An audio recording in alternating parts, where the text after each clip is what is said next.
back to GameSpot. We're taking a look at Disney Infinity. I'm joined by John, and we're taking a look at some of the creation tools that are available. We've got a nice big blank space here. What are we going to create? Well, I think that you wanted to create something of a mini game we can play where we can determine which of us is truly the most superior gamer, right? Absolutely. The toy box mode sounds like it has a few tools that will work as almost building blocks for programming for young children who might want to learn the basics of coupling up different items and how they'll be able to interact with each other. So I thought it might be a good opportunity to build something from scratch and show the process of linking those objects. Yeah, absolutely. So here we can start by giving us maybe a bit of an elevated play field. So this is a block that's going to let me climb up a little bit higher, and from here we can pick a few different blocks. So one of my very favorites for creating any kind of treacherous play field is the conveyor block. So I can take this and place it like this, and we can very quickly have a play field that's going to be a bit of a challenge for both of us to stay on, right? So we'll see who's the best at keeping their footing. So as we go through and build these, and just keep on going, I'll fire questions at you. Sure. In terms of the items themselves, where do they come from? Are they purchased items? Are they within the game already? So there's a little bit of everything. Some of the items come from playing through different play sets. As you play through the Incredibles play set, you may unlock Mr. Incredible's car, you may unlock some of the buildings that you find in Metroville, and you can then place those here in the toy box. Some of the toys are inherent in the toy box. If you purchase the starter pack and the first thing you do is go in the toy box, you're going to have a full suite of toys available to build and create as well.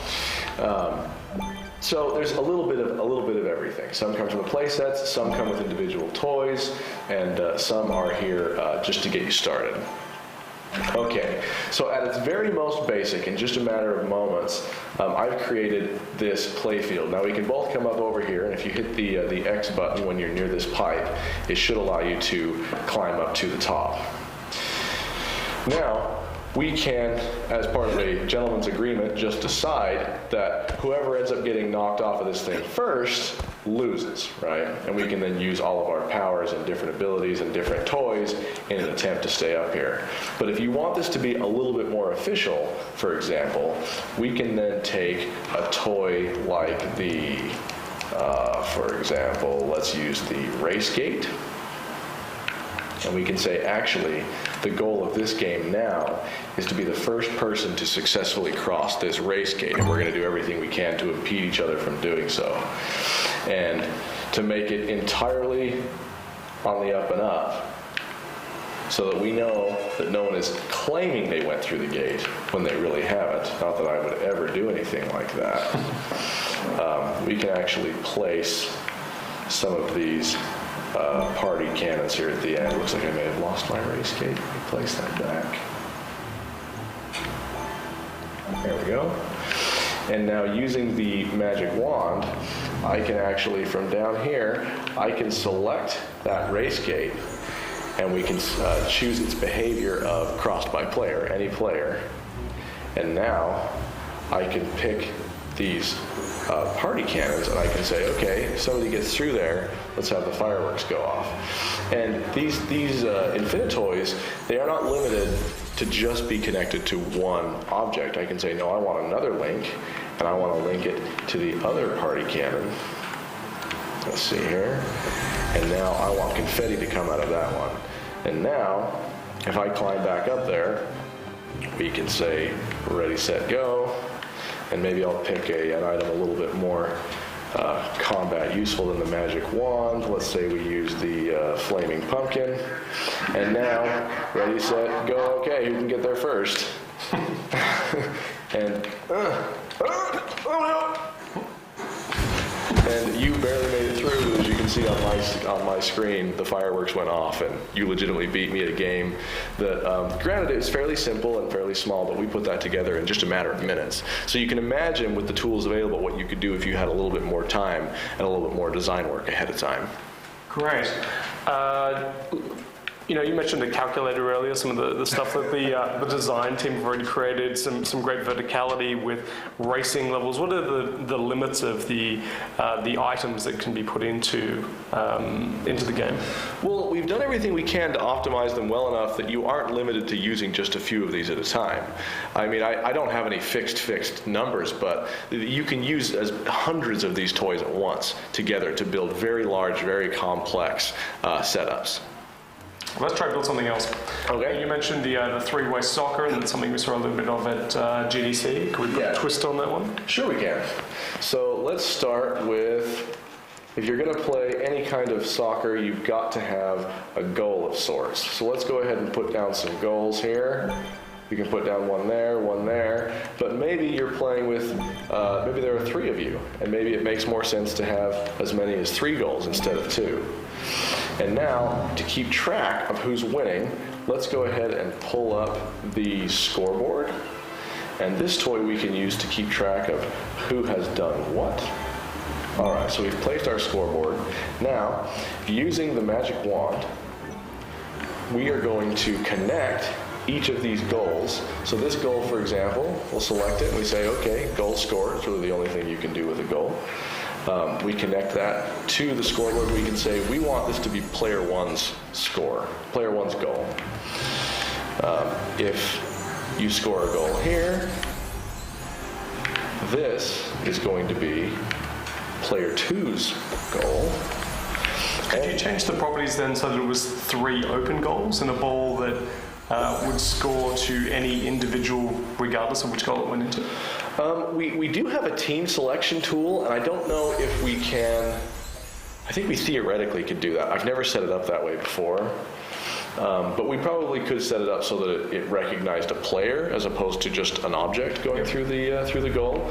So now we've set up all 3 of these, and we can now use a ball that's maybe a little bit larger than your standard soccer ball. Here we go. We can put that in the field.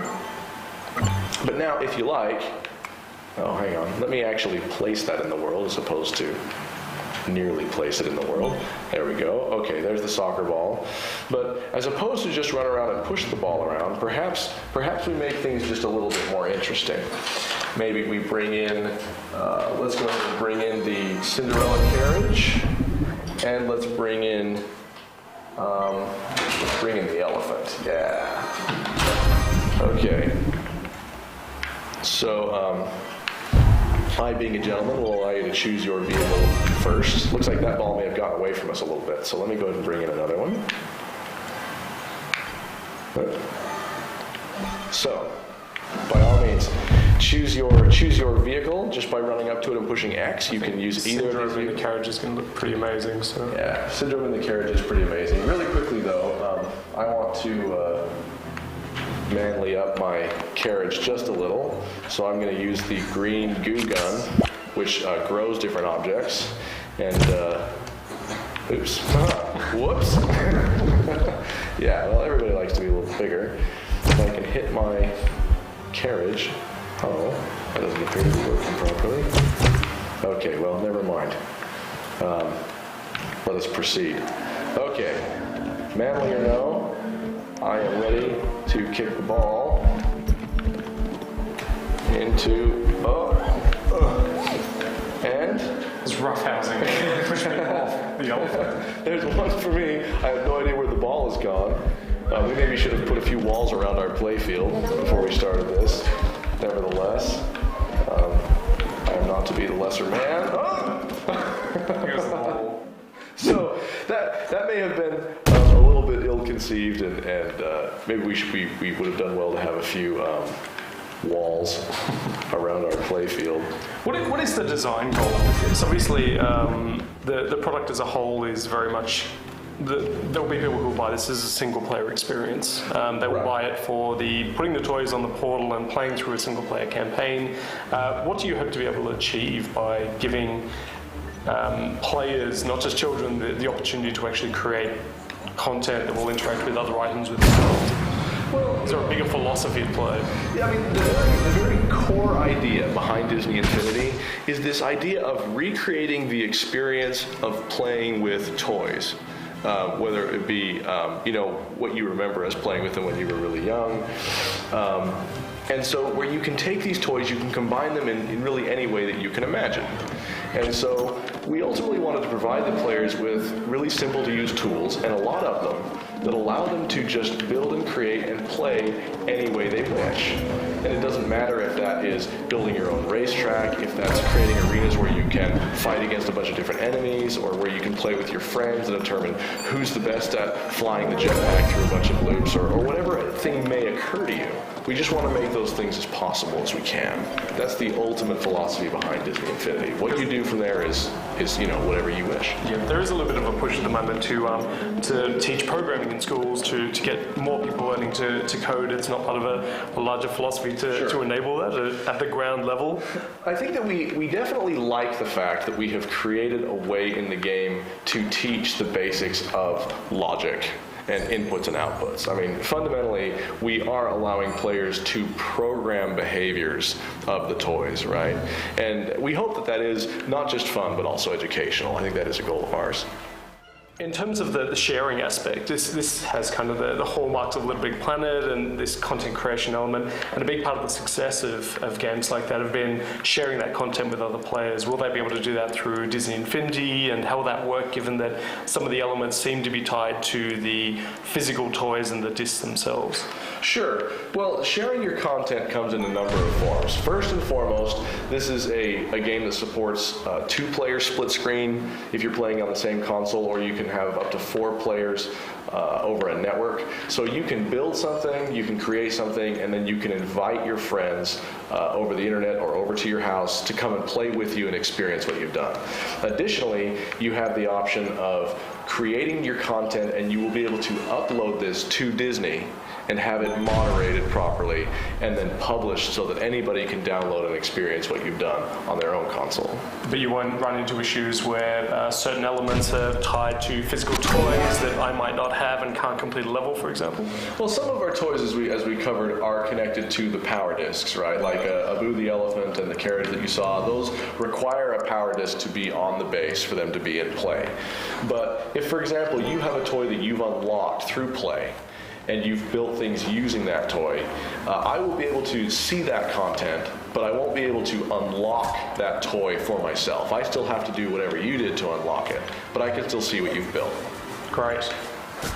Is there any incentivization at all for the people who do create content? Obviously, if it's going through a moderation system, you'll want the cream to rise to the top. Are you going to reward players who create the best Infinity content? Yeah, absolutely. In fact, we do have plans to run a number of contests where we will actually incentivize players to build a certain type of something, whether it be the best Disney castle or the best play field or something else.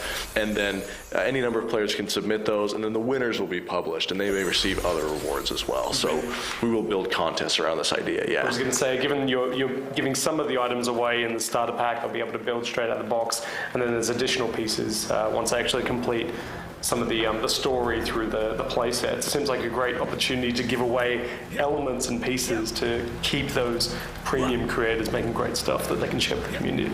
Right. I mean, we definitely want to make sure we have as much content available as possible to the creators, and how exactly we're going to unlock that. We have a variety of means of doing that, and we expect to continue to bring more and more content as long as Infinity's around. Great. And John, as you mentioned earlier, this is Series 1. Right. We're seeing some Incredibles, a couple of known franchises, but there are still a few that have been alluded to that we haven't seen yet. What are the plans for future drops? Is it a seasonal thing? Is it a 6-monthly, a yearly? We like to think that Infinity is a pretty flexible platform, and we'll take advantage of any way that we can to distribute content. We do want to use Infinity to support major events at the Walt Disney Company, whether they be major feature films or events at the parks or something else. And so we are looking at really just about every angle for what content do we want to try to deliver next. I mean, everybody has their favorites, and so it's really kind of hard to decide what not to do as opposed to what to do with the limited time available. Perfect. John, maybe give us the wrap on this one. When is the game going to be out, and which platforms? The game is going to be out on August 20th, and it should be available for the PlayStation 3, the Xbox 360, the 3DS, the Wii U, the Wii, And the PC will also have a companion product. Perfect. Thanks for joining us. And you can check out more on Disney Infinity on GameSpot.com. Thank you very much.